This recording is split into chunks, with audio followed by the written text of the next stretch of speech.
Salve, salve galera, muito boa tarde a todos. Quarta-feira, ou melhor, quinta-feira, dia 6 de fevereiro de 2025, no Esporte Cultura de hoje, o Paysandu estreou com sofrimento na Copa Verde e precisou dos pênaltis para avançar de fase na competição. E hoje será a vez do Remo estrear no torneio. A gente tem que entrar ligado desde o primeiro minuto, porque é um jogo perigoso. E no Amazonas, o Águia vai encarar o Manaus pela Copa Verde. Estamos nos preparando da melhor maneira possível para o jogo. Isso e muito mais agora no Esporte Cultura. Sejam todos muito bem-vindos a mais uma edição do Esporte Cultura nesta quinta-feira, tá bom? Lembrando que você pode participar do programa conosco no nosso número de WhatsApp que está aparecendo aí na tela. Hoje, quem está aqui comigo é a Jordana Krumpanzi. Boa tarde, Jordana. Boa tarde, Matheus, Vitória. Um abraço para todo mundo que está em casa. Um comentário rápido, a meia escalada do Silvio Criciúma. É isso, um beijo e um abraço. Vitória Monteiro. Boa tarde, Vitória. Boa tarde, Matheus, Jordana e a todos que estão nos assistindo. A gente começa o programa de hoje falando sobre o Paysandu, que estreou na Copa Verde com direito a sufoco no estádio Bampará Curuzu. Bora conferir na reportagem. Alguns fatos têm se repetido em jogos do Paysandu no início dessa temporada. Um deles é a chuva, novamente presente no estádio Bampará Curuzu, agora na estreia do time na Copa Verde. O outro são os gols sofridos. O Porto Velho precisou de apenas 7 minutos para abrir o placar com Emerson Bacas. Matheus Vargas tentou rápida reação para o Paysandu, mas Digão fez a defesa. E no que poderia ser mais uma chance para o Papão, virou oportunidade para o Porto Velho. Edrian correu o campo todo livre e só parou em Matheus Nogueira. E o Porto Velho não parou por aí. Emerson Bacas levou perigo ao gol de Matheus Nogueira. Depois, a bola parou na trave. Lances que geraram vaias da torcida bicolor ao final do primeiro tempo. O Paysandu voltou melhor do vestiário e cara a cara com o goleiro, Marlon quase empatou a partida. Depois, Quintana tentou de cabeça, a bola desviou na zaga e Digão tirou com os olhos. E de tanto insistir nos cruzamentos, o Paysandu conseguiu o empate. Giovani cobrou falta, Marlon desviou e Rossi completou para marcar o terceiro gol dele na temporada. Todo clube que vem jogar contra o Paysandu aqui, eles vão dar a vida, né? E não foi diferente no último jogo que teve o revés, aqui também. Não tem mais time bobo hoje no futebol. O Papão tentou pressionar, mas Del Valle não passou por Digão. E a euforia virou agonia no final. 1-1 no placar e pênaltis na Curuzu. Nas primeiras cobranças, gols. Anderson, Capa e Christian acertaram para o Porto Velho. Marlon, Giovani e Matheus Vargas marcaram para o Paysandu. Depois vieram os erros. Pepeu parou em Matheus Nogueira. E Digão também defendeu a cobrança de Espinosa. Na sequência, Bacas colocou os rondonienses novamente na frente. E Rossi empatou para o Papão. E nas cobranças alternadas, Ícaro isolou. Del Valle parou em Digão. Matheus Nogueira pegou a cobrança de Gabriel Conceição. Mas Borazzi parou no goleiro do Porto Velho.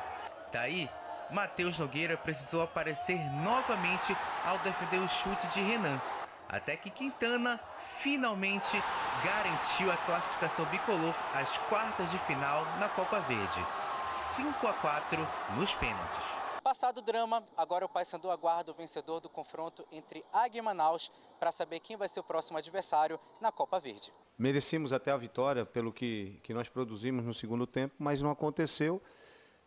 E graças a Deus a gente conseguiu a vitória nos pênaltis. É um campeonato difícil, não é só a nossa equipe que sofre no início desse campeonato. É o Paysandu que disputou 9 disputas por pênaltis na Copa Verde desde 2014 e ganhou a 6ª, Jordana. Olha, a gente se prepara assim para vários contextos quando vai acompanhar o jogo. Mas esse cenário que Paysandu e Porto Velho apresentaram ontem na Curuzu, a gente não esperava. Ninguém estava esperando, né? A gente falava que o jogo mais interessante dessa fase da Copa Verde seria entre o Águia e o Manaus. Mas o Paysandu ontem fez um jogo muito complicado, primeiro tempo muito abaixo. E o que chama mais a atenção, estava com força máxima dentro de campo. e o meio de campo não funcionava, o Paysandu não conseguia aparecer, pegou uma pressão muito grande do Porto Velho, que não tinha nada a ver com o problema do Paysandu não conseguir se encaixar naquele momento, aproveitou a chance. No segundo tempo, o Paysandu voltou um pouco mais ligado no jogo, conseguiu encontrar os passes certos, conseguiu cortar, inclusive, um pouquinho dos passes, apertar um pouco mais a marcação, acionou suas laterais, teve mais volume, principalmente em cruzamento, conseguiu ser um pouco mais ofensivo. O Marlon entrou muito bem ontem para o Paysandu também, foi um respiro para o Paysandu, mas um Paysandu muito abaixo do esperado. Claro, a gente leva, e eu sou a pessoa que mais fala, vamos levar em consideração o período de adaptação, a pré-temporada foi muito curta, mas eu acho que em relação à folha salarial e às contratações, o Paysandu já era para estar dando uma resposta mais consistente em campo e não consegue. O Matheus Nogueira, que para mim não está fazendo um bom início de temporada, conseguiu brilhar mais uma vez, afinal é um goleiro também muito técnico, mas um Paysandu que precisa evoluir muito, porque mostrar esse desempenho em uma Copa Verde dentro de casa contra o Porto Velho acende um alerta na Curuzu. Paysandu que tem se recusado a fazer jogos normais em 2025. Né? Primeiro aquela partida contra o Águia com mais de 110 minutos. Depois a partida contra o Santa Rosa, em que houve todo aquele imbróglio antes da partida começar. E agora, pênalti já na primeira fase da Copa Verde contra o Porto Velho. Vitória, é uma vitória que traz para o Paysandu mais preocupações do que despreocupações?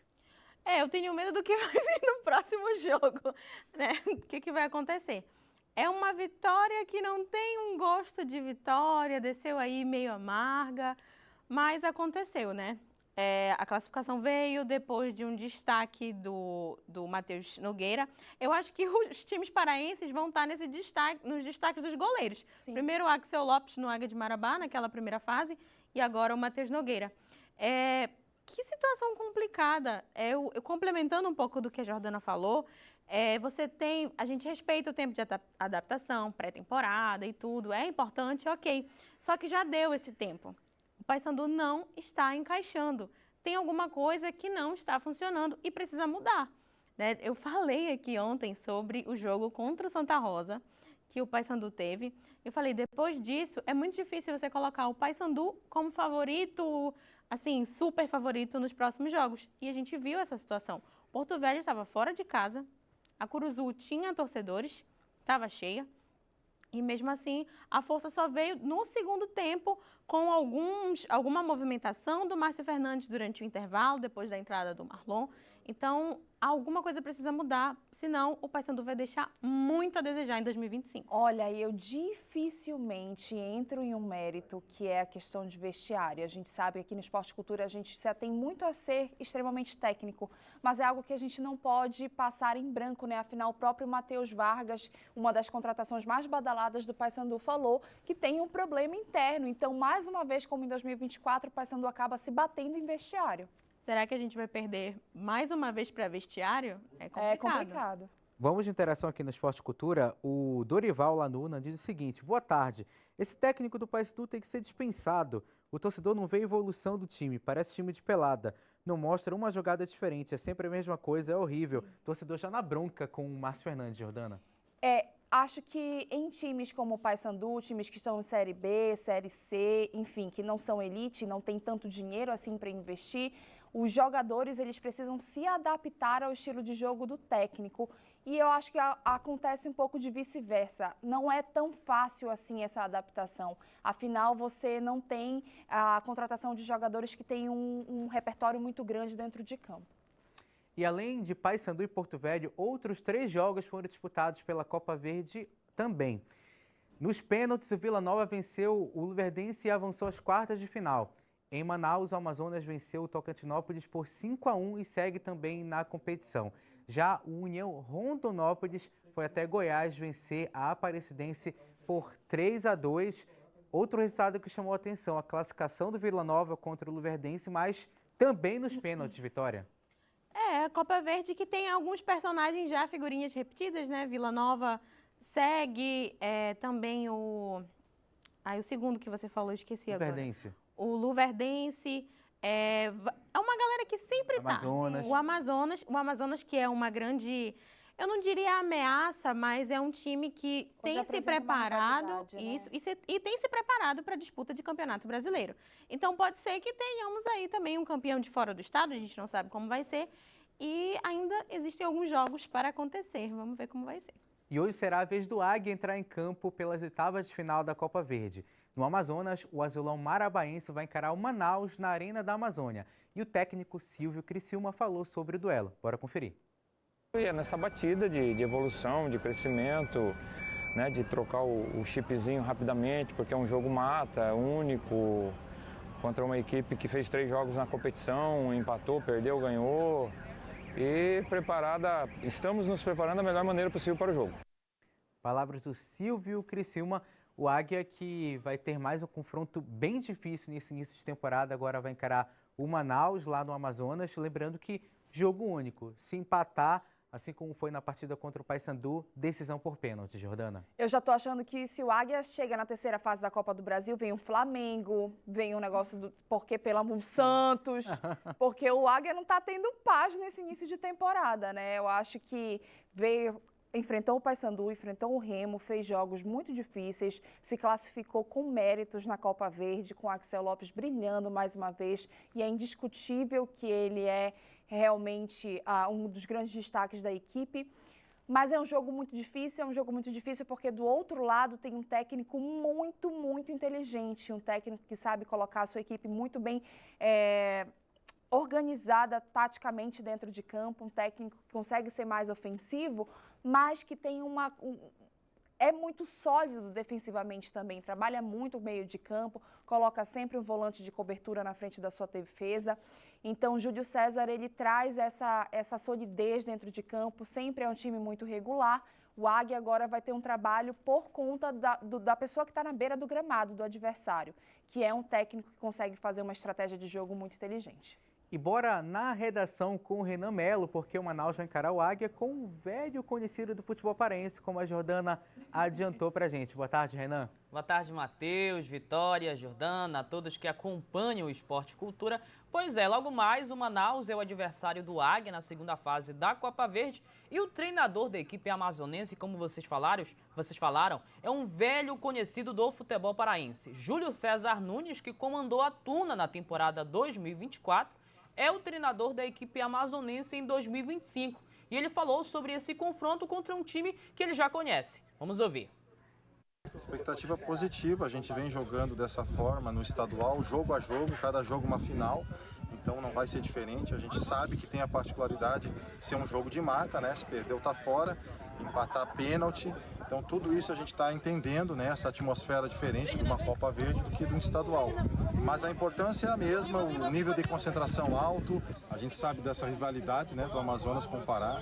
A gente vem muito confiante no trabalho aqui desempenhado pela comissão técnica, pelos atletas, juntamente com a diretoria. Então, a gente sente que nosso grupo está crescendo e a gente vai forte para essa competição, sim, respeitando o Águia de Marabá, que é uma grande equipe lá do Pará, mas sabendo do nosso potencial, né, confiando e indo muito forte mentalmente para essa partida.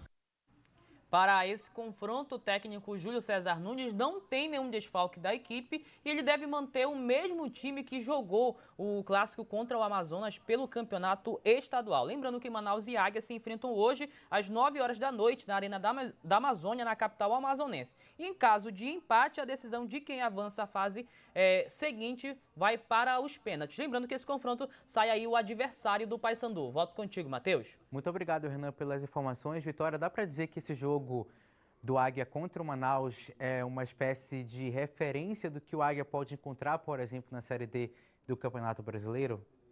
Sim, como a gente já mencionou, o Júlio César Nunes ele conhece muito bem o campeonato estadual e os times do campeonato estadual.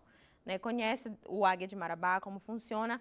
A diferença é que o Silvio Criciúma que está no comando dessa vez. Né, provavelmente o Águia não vai mudar, não vai fazer grandes modificações, deve manter o time que estava no empate contra o Castanhal, mas é uma equipe que está 4 jogos sem vencer, né, sem um resultado positivo. Óbvio que o empate garante um ponto.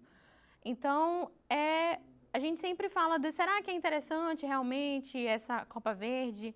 Falando de 2 times e dessa rivalidade que não sei em que momento nasceu e cresceu dessa forma, né, histórica, é importante você ter uma noção, uma média do que você vai encarar no campeonato que a gente às vezes coloca como mais importante da temporada, que é o nacional.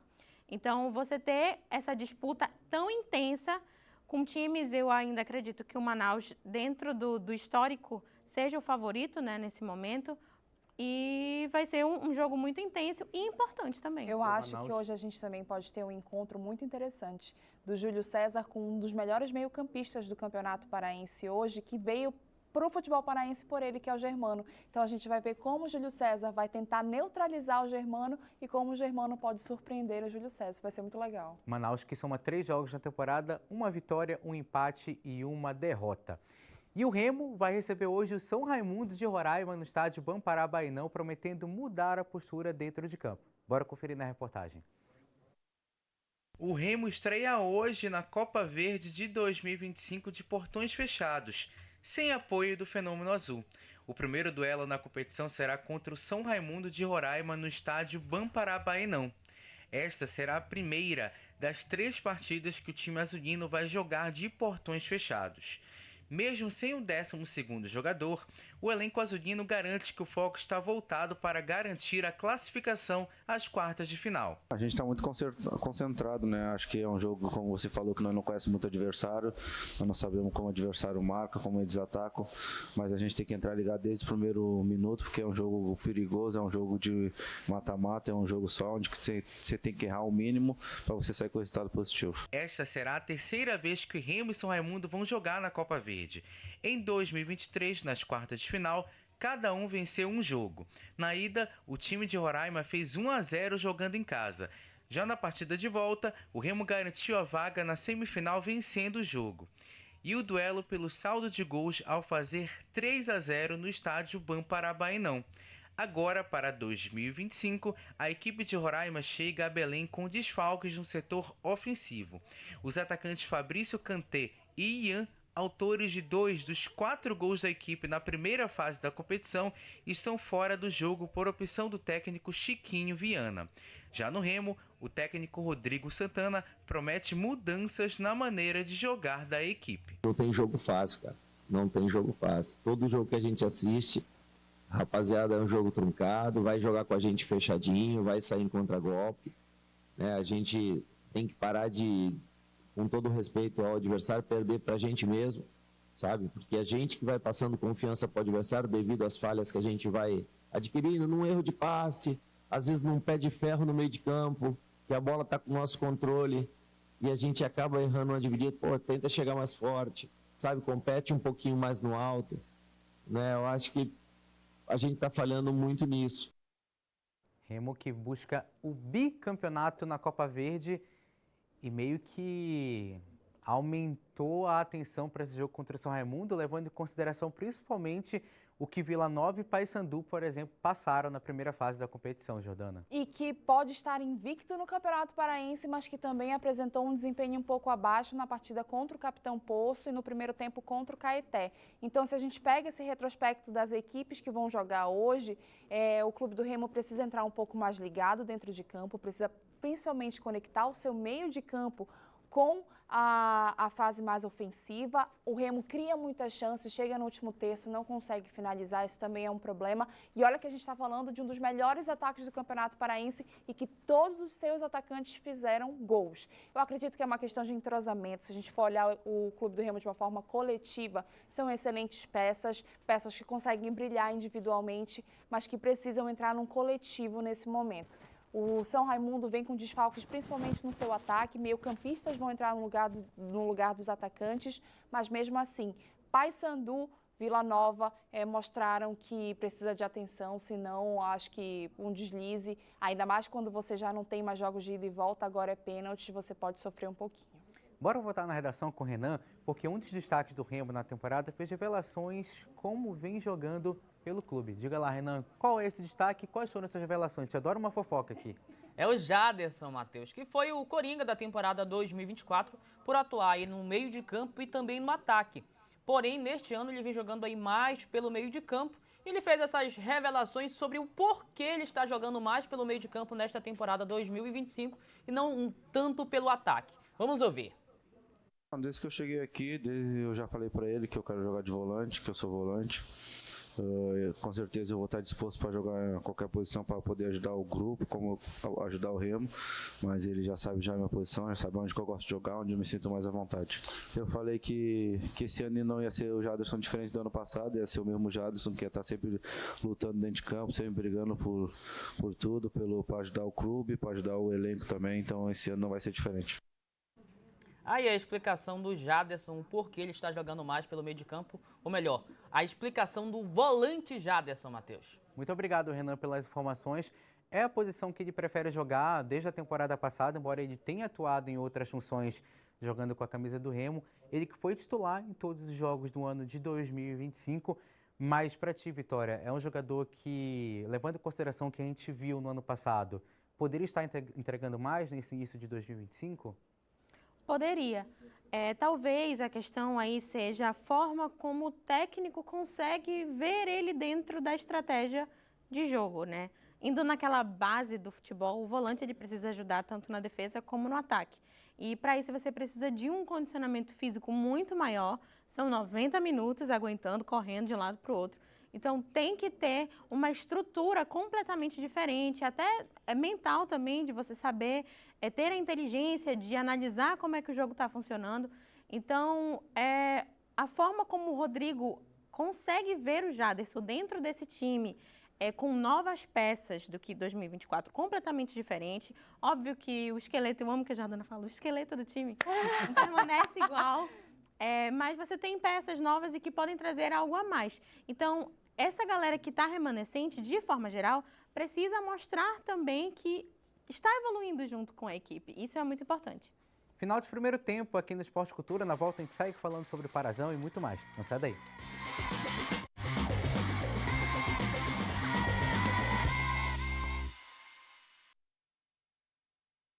Estamos de volta com o Esporte Cultura. A gente começa o segundo bloco falando sobre a Tuna, que segue a preparação para o clássico do final de semana contra o Remo. E na última partida do clube, o atacante Edgo reencontrou o gol e falou sobre essa sequência com a Tuna. Bora conferir.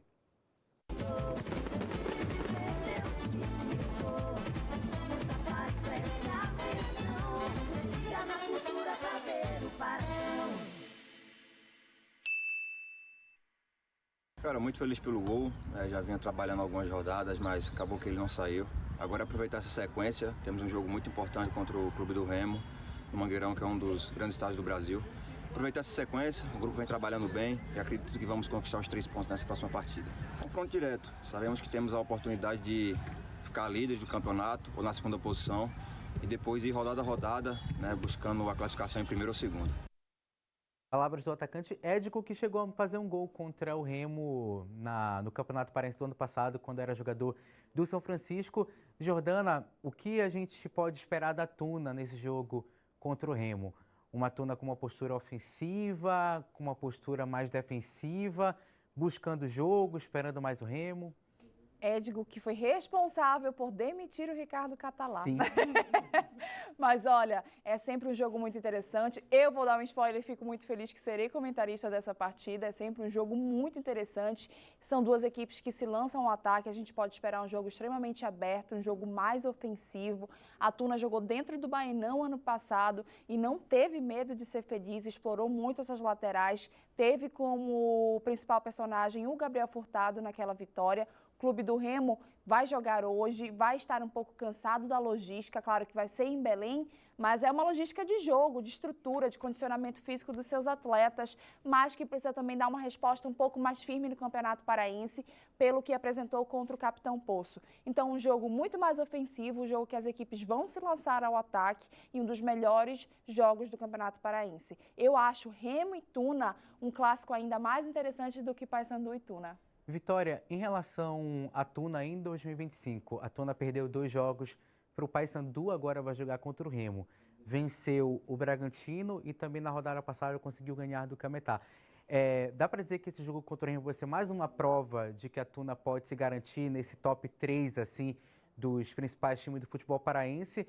Ou, por outro lado, pode indicar que a Tuna está um pouquinho abaixo, que Castanhal e Águia ou o próprio Bragantino podem assumir esse posto?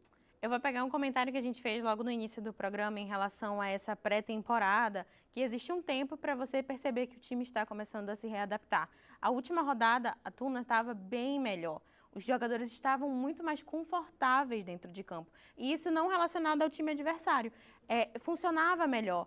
A posse de bola estava equilibrada, mas a Tuna teve muitas chances de finalizar e de fazer gol. Tanto que o Gabriel Furtado conseguiu fazer gol, o Edgo conseguiu fazer gol, mais uma pessoa que eu também não estou lembrando, mas foi 3-0 o placar. Cauê fez o Cauê. Então, o time está se desenvolvendo e está conseguindo chegar. E foi a proposta inicial do Inácio. Ele falou que ele ia ter um tempo de preparação. A Tuna começou a se preparar antes, vamos levar isso em consideração.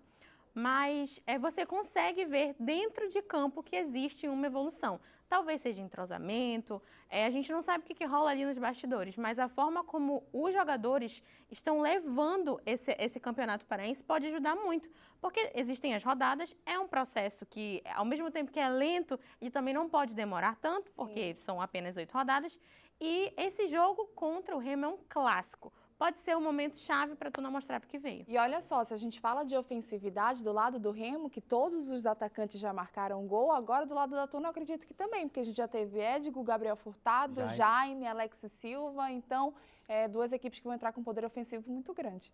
E no Bragantino, que no final de semana recebe o Paysandu no estádio Diogão, o atacante Vander falou sobre o entrosamento da equipe nesta altura do campeonato. Bora conferir. O grupo tem se encaixado cada vez melhor, né? Durante a competição, durante os treinos do professor Robson, aí a gente tem assimilado bastante os treinamentos que ele nos passa e a equipe tem evoluído bastante nesse contexto, né? Tem crescido, né? A rapaziada que está entrando está nos ajudando bastante. O grupo encaixou e agora a gente vai trabalhar firme e forte essa semana para a gente fazer um grande jogo diante do Paysandu. O Vander que fez os 2 gols da vitória do Bragantino contra o Caeté no clássico da Farinha, o Bragantino que vem babando para esse jogo contra o Paysandu, levando em consideração a sequência que o time tem no campeonato, 3 vitórias seguidas, e o momento de instabilidade do Paysandu, que perdeu na rodada passada do Campeonato Paraense, como a gente viu ainda há pouco, se classificou com muito sofrimento na Copa Verde. Sim, mas o Bragantino tem que manter um foco, eu acho. O Bragantino vem num momento bom, numa boa fase do Campeonato Paraense, é uma equipe que tem o Robson Melo lá do outro lado, muito experiente, sabe inclusive jogar contra o Paysandu, mas tem que ter cuidado. Não é pela instabilidade do Paysandu que o Paysandu vai entrar ruim no jogo, muito pelo contrário, pode ser um jogo de recuperação. Se for, é uma equipe extremamente técnica. O Bragantino tem a vantagem de jogar dentro de casa, conhece muito bem já o Diogão, aonde está todas as peculiaridades do gramado. A gente fala que isso conta muito em Campeonato Paraense, porque é um campeonato muito mais físico, mas entre com foco e com muito cuidado. Se o Paysandu decidir resolver a sua parte interna e os seus jogadores mais técnicos decidirem realmente jogar, aí é um Paysandu soberano. Mas se não, é aproveitar todas as oportunidades e ser letal. O Bragantino que, como falei já anteriormente, no Campeonato Paraense inteiro do ano passado, somou 9 pontos e em 4 rodadas dessa edição já igualou a quantidade de pontos que somou em todo o campeonato do ano passado. Vitória, levando em consideração o parazão do ano passado para esse, foi o time que, pelo menos em relação a resultados, mais evoluiu? Com certeza. Eu acho que está ali entre Bragantino e Castanhal. Né? São as 2 equipes que mostraram muito, estão mostrando muito que investiram bem, que souberam escolher os seus atletas. Vamos lá, o Bragantino, se eu não me engano, foi o time paraense que escolheu o seu técnico, foi o primeiro time paraense a escolher o técnico, se eu não me engano, Robson Melo. E quando você tem essa iniciativa, tem tempo de você procurar atletas, você escolher, selecionar e você trabalhar com esses atletas, inclusive a forma que você quer que eles se apresentem. E ele fez isso com o Vander, por exemplo. Estávamos comentando antes nos bastidores que o Vander estava no Águia de Marabá em 2024 e esse ano ele está se destacando de uma forma que ele praticamente não aparecia, né, no Águia de Marabá de 2024. A gente ficou, nem lembrava que ele estava, esse ano ele está sendo destaque, sem contar com a presença de Vinícius, do goleiro do Bragantino, que conta muito, né? É uma liderança, é uma pessoa que pode fazer a diferença também. Encerramento da segunda rodada da Copa do Nordeste, o Confiança venceu o Náutico por 1-0, gol marcado pelo Brainer, Jordana Krumpanzer, dos times que estão na Série C do Campeonato Brasileiro. É um jogo um pouco mais desequilibrado, né? Que golaço! Que golaço! Um jogo mais equilibrado, a gente está falando da Copa do Nordeste, que hoje tem mais uma tradição. Claro que essas equipes acabam encontrando equipes como Fortaleza, que já venceu também num jogo muito difícil. Primeiro clássico, inclusive, né, contra o Sport, mas um jogo muito mais equilibrado. O Confiança conseguiu vencer na oportunidade que teve na partida com um golaço, mas eu acho que ainda é uma fase mais, não vou dizer embrionária, mas uma fase que os jogos ainda ficam mais equilibrados. Depois aperta um pouquinho. No outro jogo da noite, Ceará venceu o CSA por 1-0, gol marcado por Diego. Obrigado pela participação, obrigado Vitória, a todos que nos acompanharam até agora. Você fica com Sem Censura Pará. A gente volta amanhã. Tchau.